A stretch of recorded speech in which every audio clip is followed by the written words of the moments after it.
தரித்திரருக்கு சுவிசேஷம், திருச்சபைக்கு சத்தியம். இந்த ரெண்டு நோக்கங்களோடு மன்னா மழை பெய்து கொண்டிருக்கிறது. மன்னா மழையில் சங்கீத செய்திகள் என்ற தலைப்பில் வரிசையாக 1வது சங்கீதத்திலிருந்து 150வது சங்கீதம் வரை நாம் வேதபாட ரீதியிலே படித்து தியானிக்க இருக்கிறோம். இந்த மன்னா மழை செய்திகளை நீங்கள் மகிமை டிவியிலே நீங்கள் காணலாம். ஒவ்வொரு சனிக்கிழமையும் ஒவ்வொரு ஞாயிற்றுக்கிழமையும் மாலை 5 மணிக்கு இந்த மன்னா மழை உங்களுடைய வீட்டிலே பெய்யும். எனவே நீங்கள் அந்த நேரத்தை ஆண்டவருடைய சமூகத்தில் காத்திருந்து பயன்படுத்தி கொள்ளுமாறு உங்களை கேட்டுக்கொள்கிறோம். உங்களுடைய கேள்விகள், உங்களுடைய கருத்துக்கள், உங்களுடைய ஜெப குறிப்புகள் அனைத்தையும் வர இருக்கக்கூடிய இமெயில் முகவரியிலே, டெலிஃபோன் நம்பர்களிலே நீங்கள் வாட்ஸ்அப்பாக செய்தியாக எங்களிடத்தில் நீங்கள் பகிர்ந்து கொள்ளலாம். இந்த செய்திகளை நீங்கள் உங்களுடைய நண்பர்களுக்கு ஷேர் பண்ணுங்கள், பகிர்ந்தளியுங்கள். வாட்ஸ்அப் மூலமாக, ஃபேஸ்புக் மூலமாக பகிர்ந்தளித்து அவர்களுக்கும் நீங்கள் பிரயோஜனம் உள்ளவர்களாக நீங்கள் வாழுங்கள். இந்த செய்திகளை உங்கள் மத்தியிலே கொடுத்து கொண்டிருக்கும் பொழுது உங்கள் கையிலே கட்டாயமாக வேத புத்தகம் இருக்க வேண்டும். மன்னா மழை என்ற சேனல் வந்த உடனேயே உங்கள் வேதாகமத்தை உங்கள் கையிலே வைத்து அந்த செய்திகளை கொடுக்க வேதத்தில் இருக்கக்கூடிய வசனங்களை நீங்கள் பாருங்கள். ஆண்டவர் உங்களை ஆசீர்வதிப்பாராக. ஆமென். மன்னா மழையில் நிறைய மறுபடியும் உங்களை மனமகிழ்ச்சியுடன் வரவேற்கிறேன். சங்கீத புஸ்தகத்திலிருந்து தொடர்பாக நாம் சங்கீதங்களை படித்து தியானித்து வருகிறோம். இதுவரை நாம் 41 சங்கீதங்களை நாம் பார்த்து முடித்திருக்கிறோம். சங்கீத புத்தகம் 5 பகுதிகளாக பிரிக்கப்பட்டவை. முதற் பகுதி 41ஆம் சங்கீதத்தில் முடிவடைகிறது. முதற் பகுதியை நாம் முடித்து விட்டோம். இன்றைய நாளிலே நாம் 42ஆம் சங்கீதத்தின் அடிப்படையில் சில செய்திகளை நாம் படித்து தியானிக்கவிருக்கிறோம். முந்தைய சங்கீதங்களிலே எதையாவது நீங்கள் தவற விட்டிருந்தால் அல்லது அந்த சங்கீதங்களுக்குரிய செய்திகளை கேட்க உங்களால் முடியாதிருந்தால் யூடியூப்பில் இந்த சங்கீத செய்திகளின் தொகுப்பு காணப்படும். mahimai.tv.com என்ற வெப்சைட்டிலும் இந்த செய்தி தொகுப்பு உங்களுக்கு காணப்படும். அந்த குறிப்பிட்ட சங்கீதங்களை, நீங்கள் மிஸ் பண்ணிய சங்கீதங்களை நீங்கள் கிளிக் பண்ணி அவற்றை கேட்டு மகிழலாம். அது மட்டுமல்ல, இப்படி சங்கீத போதனைகளெல்லாம் தொகுத்து இணையத்தில் வைக்கப்பட்டிருக்கிறது என்பதை நீங்கள் உங்களுடைய நண்பர்களுக்கு, உறவினர்களுக்கு சொல்வீர்கள் என்றால் அவர்களுக்கும் நீங்கள் ஆசீர்வாதமாக விளங்குவீர்கள். 42ஆம் சங்கீதம் பாருங்கள். முதலாவதாக அதனுடைய அடைப்புக்குறியிலே கோராகின் புத்திரரில் உள்ள ராகத்தலைவனுக்கு ஒப்புவிக்கப்பட்ட மஸ்கீல் என்னும் தாவீதின் சங்கீதம் என்று வாசிக்கிறோம். கோராகின் புத்திரர் அவர்களும் லேவியர்கள், லேவிய வகுப்பை சேர்ந்தவர்கள். அவர்களுக்கு ஒப்புவிக்கப்பட்ட ஒரு பாடல்.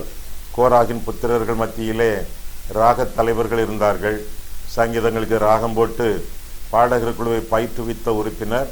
இவர்கள் பாடல் ஆராதனைகளுக்கு காரணிகளாக அந்நாட்களிலே திகழ்ந்தவர்கள். இஸ்ரவேல் ஜனங்கள் மத்தியில் ஆசரிப்பு கூடாரம் இருந்தது. பின்னர் சாலமோன் கட்டிய ஆலயம் இருந்தது. அதன் பின்னர் ஜபாலயங்கள் உருவாகின. பலதரப்பட்ட பரிசுத்த ஸ்தலங்களிலே பாடகர் குழுக்கள் அமைக்கப்பட்டிருந்தன. அந்த குழுக்களுக்கு இந்த சங்கீதங்கள் ஆராதனை பாடல்களாக அர்ப்பணிக்கப்பட்டிருந்தன. அதில் ஒரு சங்கீதம்தான் 42ஆம் சங்கீதம். சில வேத ஆசிரியர்கள் 42ஆம் சங்கீதத்தையும் 43ஆம் சங்கீதத்தையும் சேர்த்து இணைத்து பொதிப்பார்கள். இரண்டுமே ஒரே கருத்துடையவை, ஒத்த கருத்துடையவை என்று சொல்லி இந்த இரு சங்கீதங்களையும் இணைத்து பொதிப்பார்கள். ஒரே கருத்துடையவை என்பதினாலே 42, 43 சேர்த்து ஒரே செய்தியாக கொடுத்துவிட்டு 44ஆம் செய்திக்கு அவர்கள் செல்வார்கள். அப்படி நான் நினைக்கவில்லை. 42ஆம் சங்கீதத்திலும் 43ஆம் சங்கீதத்திலும் வித்தியாசமான விசேஷமான கருத்துக்கள் உண்டு என்று நான் உணர்ந்து இந்த சங்கீதங்கள் இருக்கிற வண்ணமாகவே இன்றைக்கு 42ஆம் சங்கீதமாகவும் மறுதினம் 43ஆம் சங்கீதமாகவும் 2 சங்கீத செய்திகளாகவே நான் உங்களுக்கு கொடுக்க விரும்புகிறேன். சரி, 42ஆம் சங்கீதத்தை நாம் இந்த பகுதியிலே நாம் பார்க்கும் பொழுது கோராகின் புத்திரர், அவர்கள் மத்தியிலே இருந்த ராகத்தலைவன், அவனுக்கு ஒப்புக் கொடுக்கப்பட்ட மஸ்கீல் என்னும் சங்கீதம். மஸ்கீல் என்றால் போதனை என்ற அர்த்தம். மஸ்கீல் என்னும் போதக சங்கீதம், போதனை அளிக்கக்கூடிய சங்கீதம் என்பது பொருளாகும்.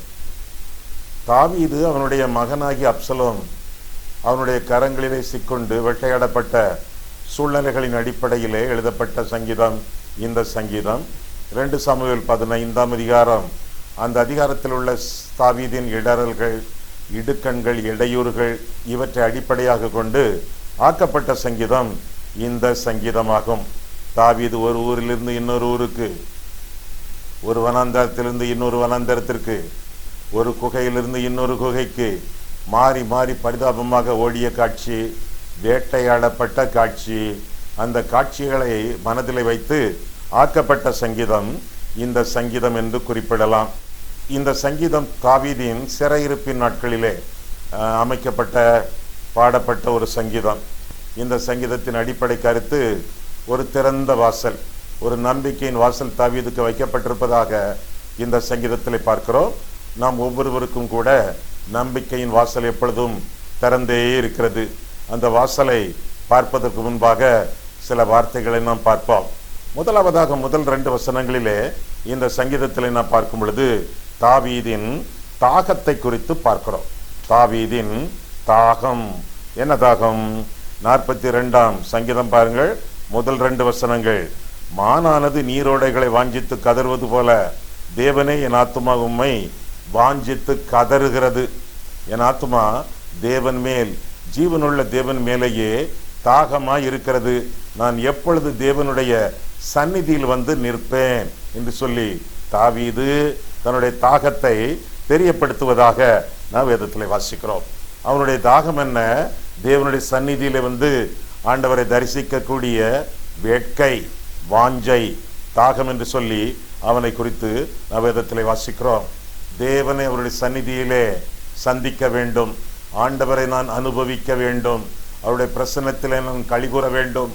அது மட்டுமல்ல, ஆண்டவர் என்னை சந்திக்க வேண்டும், ஆண்டவர் என் பேரிலே களிகூறுதல் கொள்ள வேண்டும், ஆண்டவர் என் மேல் வாஞ்சியாய் இருக்க வேண்டும். மியூச்சுவல், ஒருவருக்கொருவர் சந்திக்க ஆசை, ஒருவருக்கொருவர் வாஞ்சை. இப்பேற்பட்ட தாகம் உங்களுக்கு உண்டா? ஆண்டவரை தரிசிக்க வேண்டும், ஆண்டவருடைய பிரசன்னத்திலே தங்க வேண்டும், ஆண்டவருக்கு அதிக மணி நேரம் கொடுக்க வேண்டும். இந்த வாஞ்சையெல்லாம் உங்களுடைய வாழ்க்கையில உண்டா? ஆமா, ஒரு நாளைக்கு 1440 நிமிஷம் இருக்குன்னு சொல்றாங்களே, எத்தனை நிமிஷம் நீங்க ஆண்டவருக்கு கொடுக்குறீங்க?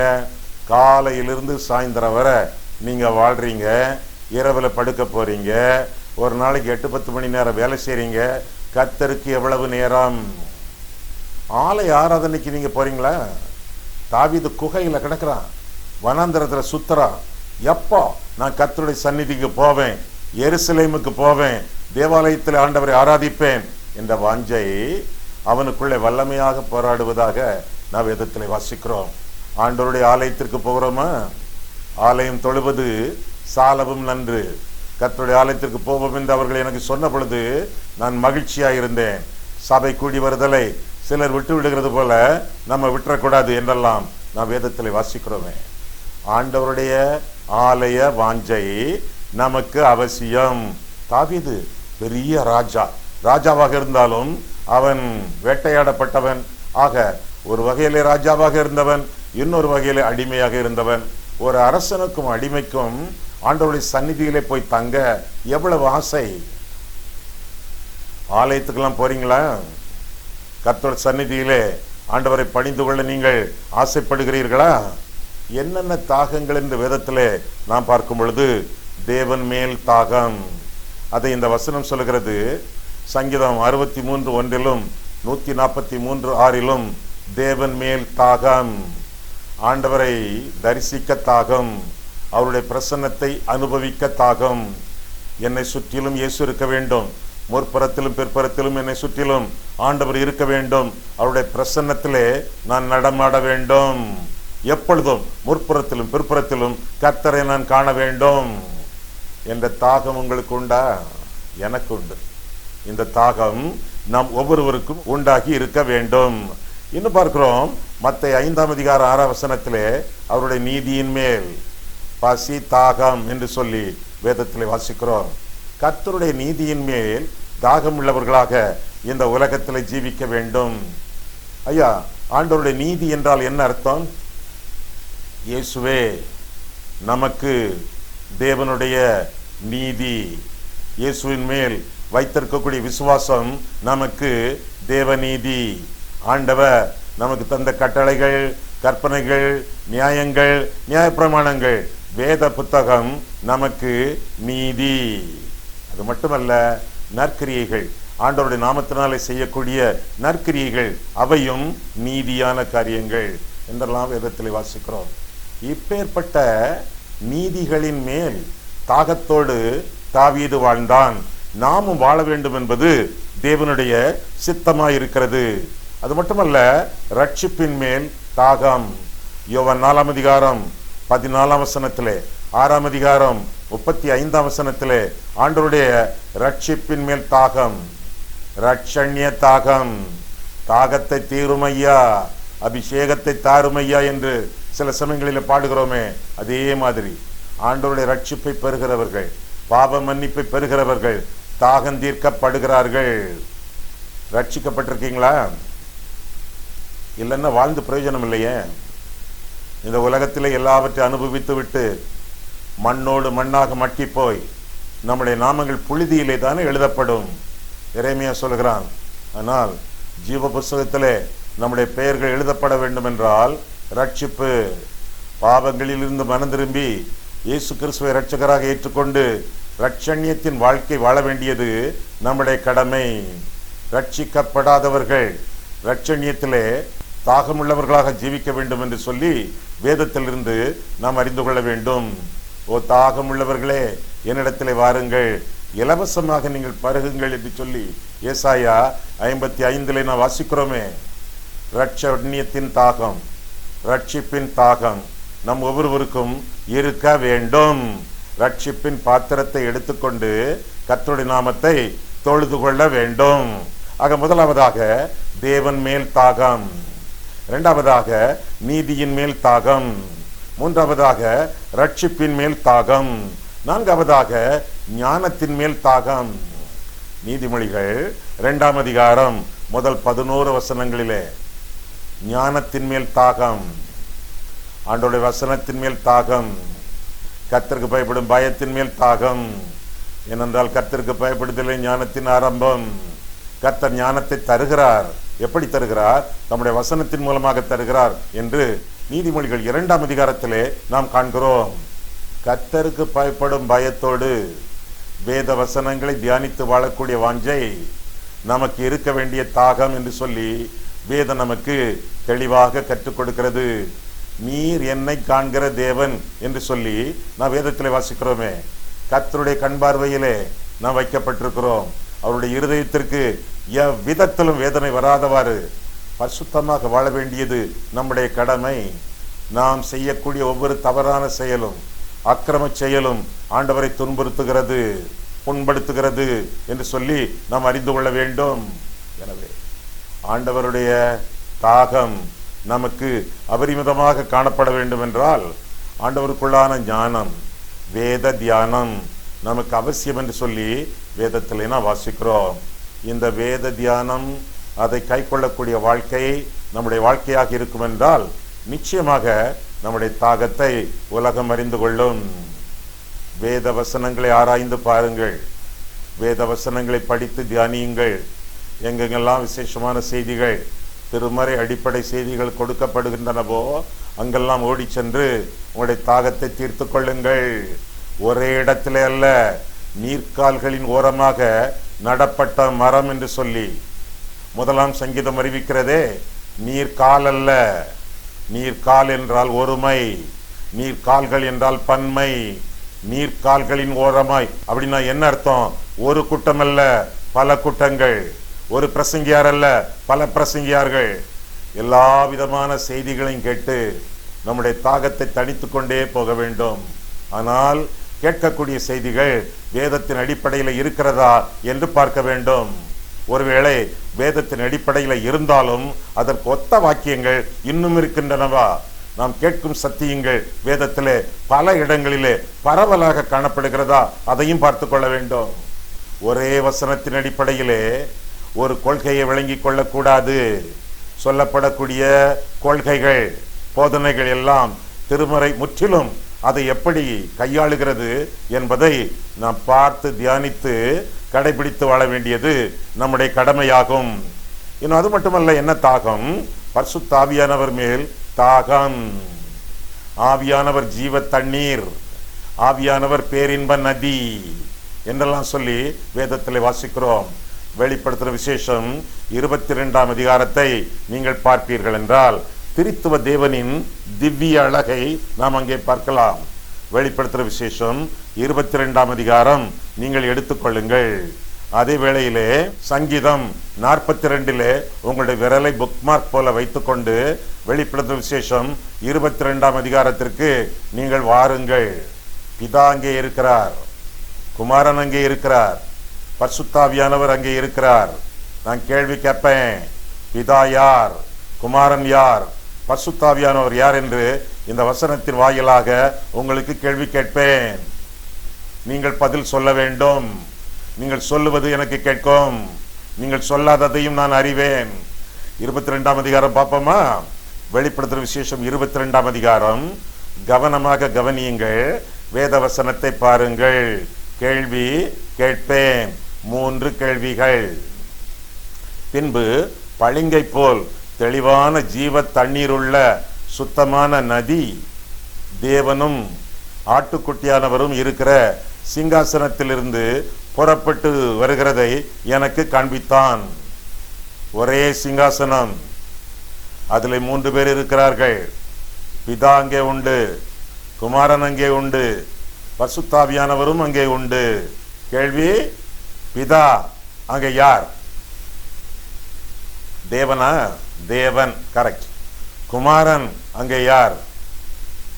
ஆட்டுக்குட்டியானவரா? அதுவும் கரெக்ட். பரிசுத்தாவியானவர் அங்கே யார்? நதி, தண்ணீர் உள்ள நதி, ஜீவ தண்ணீர் உள்ள நதி என்று சொல்லி 22ஆம் அதிகாரம் 1ஆம் வசனம் நமக்கு தெளிவாக போதிக்கிறது. ஆக பரிசுத்தாவியானவர் ஜீவ தண்ணீர் உள்ள நதி, தாகத்தை தீர்க்கக்கூடிய பரிசுத்தாவியானவர். யோவான் 7ஆம் அதிகாரம் 37, 38, 39 வசனங்களை பார்க்கும் பொழுது, பண்டிகையின் கடைசி நாளாகிய பிரதான நாளிலே இயேசு நின்று சத்தமிட்டு, ஒருவன் தாகமாயிருந்தால் என்னிடத்தில் வந்து பானம் பண்ண கடவன். வேத வாக்கியம் சொல்லுகிறபடி என்னிடத்தில் விசுவாசமாய் இருக்கிறவன் எவனோ அவன் உள்ளத்திலிருந்து ஜீவ தண்ணீர் உள்ள நதி புறப்பட்டு போகும் என்றால், தம்மை விசுவாசிக்கிறவர்கள் அடைய போகிற ஆவியை குறித்து இப்படி சொன்னார். இயேசுவானவர் இன்னும் மகிமைப்படாதிருந்தபடியினால் பரிசுத்தாவி இன்னும் அருளப்படவில்லை. தாகம் தீர்க்கும் ஜீவ நதி பரிசுத்தாவியானவர் என்று சொல்லி வேதத்தில் வாசிக்கிறோம். ஆக ஆவியானவர் நம்முடைய இருதயத்தில் வருவதற்கும் வாழ்வதற்கும் ஆளுகை செய்வதற்கும் தாகத்தோடு வாழ வேண்டியது நம்முடைய கடமை என்று சொல்லி வேதம் நமக்கு கற்றுக் கொடுக்கிறது. ஆக தேவன் மேல் தாகம், நீதியின் மேல் தாகம், ரட்சிப்பின் மேல் தாகம், ஞானத்திலே தாகம், ஆவியானவருடைய ஆளுகைக்கு தாகம். தேவன் மேலே, அவருடைய திரு சந்நிதியின் மேலே தாவீதுக்கு தாகம் இருந்ததாக வேதத்தில் நாம் வாசிக்கிறோம். இரண்டாவதாக தாவீதினுடைய வாழ்க்கையில காணப்பட்ட இன்னொரு அம்சம் என்னவென்றால், முதலாவதாக தாகம், இரண்டாவதாக தியக்கம். தியக்கம்னா தயக்கம். 5ஆம் வசனம் பாருங்கள், 11ஆம் வசனம் அதையும் பாருங்கள். 5ஆம் வசனத்திலே, என் ஆத்துமாவே நீ ஏன் கலங்குகிறாய், ஏன் எனக்குள் தியங்குகிறாய், தேவனை நோக்கி காத்திரு, அவர் சமூகத்து ரட்சிப்பு நிமித்தம் நான் இன்னும் அவரை துதிப்பேன். 11ஆம் வசனம், என் ஆத்துமாவே நீ ஏன் கலங்குகிறாய், ஏன் எனக்குள் தியங்குகிறாய், தேவனை நோக்கி காத்திரு, என் முகத்திற்கு ரட்சிப்பும் என் தேவனுமாய் இருக்கிறவரை நான் இன்னும் துதிப்பேன். முதலாவதாக தாகம், இரண்டாவதாக தியக்கம். ஏன் தியங்குகிறாய் என்று சங்கீதக்காரன் தன்னை பார்த்தே சொல்வதாக வேதத்திலே வாசிக்கிறோம். அவனுக்கு தியக்கம், அதாவது தயக்கம், பாடுகளின் தாக்கம். என்னென்ன நடந்தது தாவீதுக்கு? பல முறைகளில் அவனுடைய வாழ்க்கையிலே எத்தனையோ காரியங்களை அவன் இழந்து போனான். ராஜ்யபாரத்தை இழந்தான், கிரீடத்தை இழந்தான், ஆட்சியை இழந்தான், அதிகாரத்தை இழந்தான், செல்வாக்கை இழந்தான், சொல்வாக்கை இழந்தான், ஆதரவை இழந்தான், ஆசீர்வாதங்களை இழந்தான், ஆலயத்தை இழந்தான், ஆராதனை இழந்தான். இதற்கெல்லாம் காரணம் அப்சலோம், அவனுடைய சொந்த குமாரன். ஒருவனுக்கு அவன் வீட்டாரை சத்துருக்கள் என்று ஆண்டவர் சொன்னாரே, அதே போல சத்துரு போராட்டம் தாவீதினுடைய வாழ்க்கையிலே. அதனாலே தாவீது சந்திக்க வேண்டியதாக இருந்தது. 10ஆம் வசனத்திலே பரியாசம், 4ஆம் வசனத்திலே பண்டிகையை மிஸ் பண்ணுதல், தவற விடுதல், இன்னும் அதே வசனத்திலே பரிசுத்த ஸ்தலத்தை இழந்து போதல். ஆராதிக்க முடியவில்லை, காரணம் ஆலயத்திற்கு வர முடியவில்லை. உங்களுக்கு முடியும், எனக்கு முடியும். ஆண்டவருடைய பரிசுத்த ஸ்தலத்திலே, தேவனுடைய ஆலயத்திலே ஆண்டவரை ஆராதிக்க நம்மால் முடியும். ஏனென்றால் ஆண்டவருடைய ஆலயம் என்பது ஆண்டவருடைய சரீரத்தின் ஒரு பங்காகும். அது மட்டுமல்ல, ஆலயத்திலே தேவ செய்திகள் உண்டு. அவற்றினாலே பரிசுத்தமாவோம், ஊன்ற கட்டப்படுவோம், உருவாவோம். அது மட்டுமல்ல, ஆலயத்திலே விசேஷமான ஜெபங்கள் நமக்காக ஏறெடுக்கப்படும், விடுதலை அடைவோம். அது மட்டுமல்ல, ஆலயம் ஆவியானவர் அசைவாடக்கூடிய ஒரு இடம். கர்த்தருடைய ஆவி எங்கேயோ அங்கே விடுதலை உண்டு. விடுதலைக்கு மேல் விடுதலை தேவாலயத்தில் ஆராதனையிலே நிச்சயமாக உண்டு. நம்முடைய தேவைகளை ஆண்டவர் அங்கே சந்திப்பார். ஒருவேளை தேவையில் இருக்கக்கூடிய சில ஏழைகள் அங்கே இருப்பார்கள், ஆலோசனை வேண்டியவர்கள் அங்கே இருப்பார்கள், ஜெப உதவி வேண்டியவர்கள் அங்கே இருப்பார்கள்.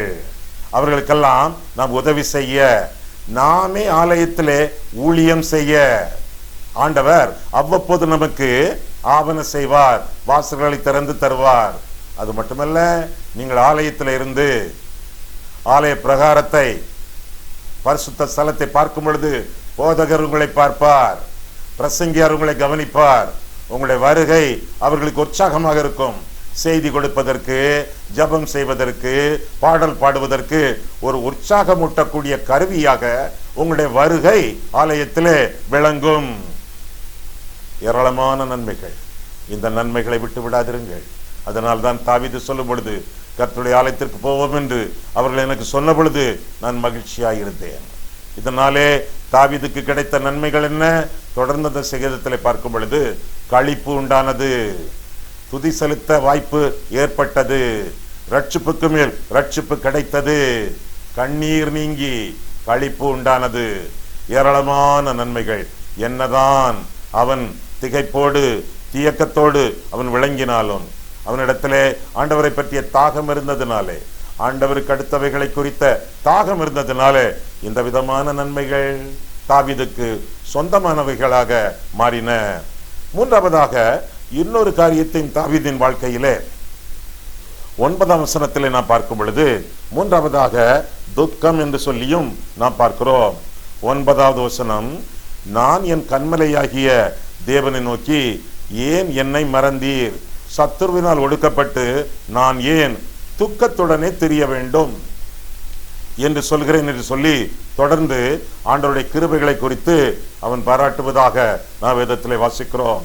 துக்கத்தோடு வாழக்கூடிய தாவீது வனாந்தரத்திலே வேட்டையாடப்பட்ட சூழ்நிலையிலே துக்கத்தோடு சுற்றி திரிந்த தாவீது பெரிய அரசனாக இருந்தவன், பைத்தியக்காரனை போல அங்கும் இங்கும் சுற்றி திரியக்கூடிய பரிதாபமான சூழ்நிலை. ஏன் என்னை மறந்தீர் என்று கேட்கிறானே பரிதாபமாக. இமைப்பொழுது உன்னை மறந்தேன், இருப்பினும் நீடிய சகாயத்தோடு உன்னை சேர்த்துக் கொள்வேன் என்று தாவீது சொன்னார், நமக்கு சொல்லுகிறார்.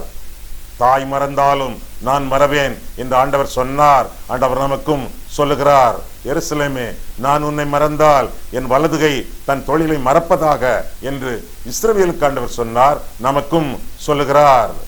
மறவாத தேவன், விலகாத தேவன், கைவிடாத தேவன். இதை முன்னிட்டு தாவீது செய்தது என்ன? முதலாவதாக கர்த்தருக்கு அவன் காத்திருந்ததாக 5ஆம் 11ஆம் வசனங்களிலே நாம் பார்க்கிறோம். காத்திருந்த கர்த்தர் அவர் பலனளிப்பார் என்று விசுவாசித்ததினாலே அவரை துதித்தான் என்று சொல்லி 5ஆம் 11ஆம் வசனங்களிலே நாம் காண்கிறோம். அது மட்டுமல்ல, கர்த்தரை நோக்கி அவன் ஜெபித்தான் என்று சொல்லி கூட 6ஆம் 8ஆம் வசனங்களிலே பார்க்கிறோம். யோர்தான் தேசத்திலே, எர்மோன் மலையிலே, சிறு மலையிலே, பெரிய மலையிலே, சிறிய மலையிலே அங்கெல்லாம் இருந்து ஆண்டவரை நோக்கி விண்ணப்பித்தான் என்று சொல்லி வேதத்திலே பார்க்கிறோம். 8ஆம் வசனத்திலே ஆண்டவருக்கு பாடல் பாடினான் என்று சொல்லியும் அந்த சங்கீதம் அறிவிக்கிறது. நன்மையிலே நன்றி செலுத்தியவன், துன்பத்திலே துதி செலுத்தியவன். காரணம், கர்த்தரிடத்திலே நம்பிக்கையோடு வாழ்ந்தவன். கழுமரத்திலே கட்டி வைக்கப்பட்டு சவுக்குகளினால் அடிக்கப்பட்ட பவுலும் சீலாவும் பாடினார்களே, அந்த பாட்டு தாவீதுக்கும் இருந்தது என்று சொல்லி இந்த பகுதியிலே நாம் வாசிக்கிறோம். எல்லாவற்றிலும் ஸ்தோத்திரம் செலுத்துங்கள். அப்படி செய்வதே உங்களை குறித்து தேவனுக்கு சித்தமாக இருக்கிறது. இந்த வசனத்தின்படி நன்மையிலே நன்றி செலுத்தி துன்பத்திலே துதி செலுத்தி தாவீதை போல வாழ வேண்டியது நம்முடைய கடமை. காரணம், தேவன் எல்லாரையும் எல்லாவற்றையும் ஆள்கிறார். நம்முடைய பாதுகாப்போ கிறிஸ்துவுக்குள் இருக்கிறது. நம் கர்த்தருடைய பிள்ளைகள், ராஜாவின் பிள்ளைகள், அடிமைகள் அல்ல. அவருடைய சித்தப்படி அவர் நம்மை ஒவ்வொரு நாளும் வழிநடத்த விரும்புகிறார். தாகமுள்ளவர்களே, தியக்கமுள்ளவர்களாக, துக்கமுள்ளவர்களாக நீங்கள் வாழ வேண்டாம். உங்கள் தெய்வம் ஜீவிக்கிறார். உங்களுக்குள்ளே, உங்களை சுற்றிலும் அவர் உங்களை வாழ வைப்பார். கண்களை மூடுவோம், கர்த்தரை பார்ப்போம். அன்புள்ள ஆண்டவரே, உம்முடைய வசனங்களை ஆராயவும், எங்கள் வாழ்க்கையை ஆராயவும், உம்முடைய சந்நிதியிலே எங்களை வழிநடத்தினீர். அதற்காக உமக்கு நன்றி செலுத்துகிறோம் சுவாமி. கர்த்தாவே, தாவீதை போல நாங்கள் கர்த்தருக்கு எடுத்த காரியங்களிலே, குறிப்பாக தேவன் மேலே, தேவாலயத்தின் மேலே தாகமுள்ளவர்களாக நாங்கள் ஜீவிக்க எங்களுக்கு உதவி செய்யும். உம்முடைய ரட்சிப்பின் மேல், உம்முடைய நீதியின் மேல், உம்முடைய வசனத்தின் மேல், உம்முடைய பிரசன்னத்தின் மேல், உம்முடைய ஞானத்தின் மேல், உம்முடைய பரிசுத்த ஆவியானவர் மேல் நாங்கள் தாகமுள்ளவர்களாக வாழ ஆண்டவரே நீர் எங்களுக்கு ஒவ்வொரு நாளும் அருள் செய்யும். எங்கள் ஆத்மா கலங்காமல், எங்கள் இருதயம் குழம்பாமல், எந்த தியக்கமும் தயக்கமும் இல்லாமல், எந்த துக்கமும் எங்களை மேற்கொள்ளாமல் இருக்கத்தக்கதாக உம்மை நோக்கி ஆண்டவரே நாங்கள் சார்ந்து வாழவும், உம்மை நோக்கி பார்த்து பிழைத்து பிரகாசமடைந்து வாழவும் ஆண்டவரே நீர் எங்களை உறுதிப்படுத்தும். உம்மையே நாங்கள் நம்பி இருக்கிறோம். நாங்கள் பிள்ளைகள், உம்முடைய சொந்த மக்கள். நீர் எங்களை காத்துக்கொண்டு அரவணைத்து ஆசீர்வதிப்பீர். உம்மையை சார்ந்து உம்முடைய பாதத்திலேயே நாங்கள் தங்கி விடுகிறோம். இயேசு கிறிஸ்துவின் நாமத்தில் ஜெபிக்கிறோம் பிதாவே, ஆமென்.